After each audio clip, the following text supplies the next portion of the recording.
ประกายนภาขอมอง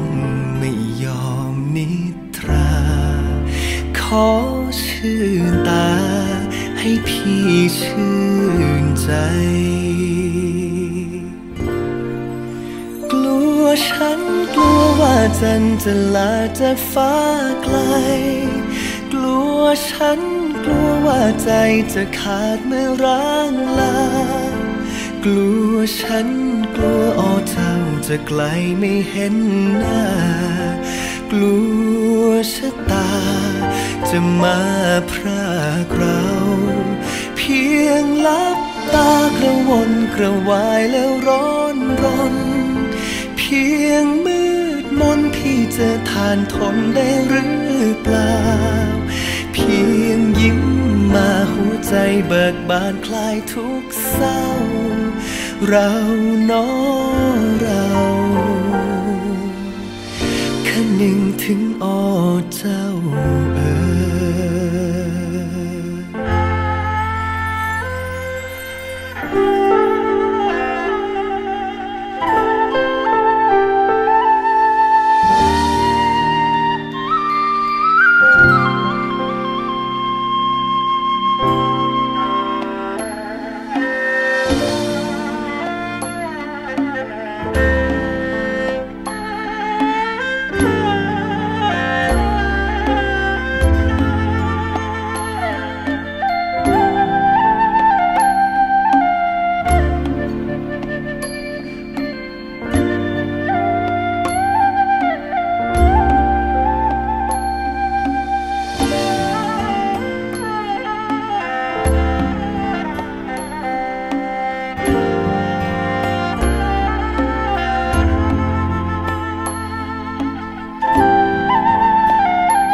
ฉันกลัวว่าจันทร์จะลาจากฟ้าไกล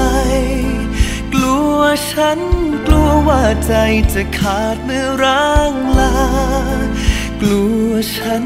กลัวเจ้าจะไกลไม่เห็นหน้ากลัวชะตาจะมา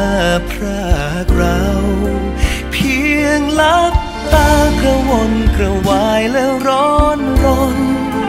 เพียงมืดมนพี่จะทานทนได้หรือเปล่า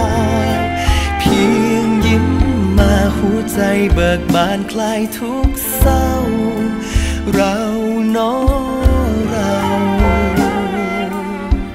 คนึงถึงเจ้า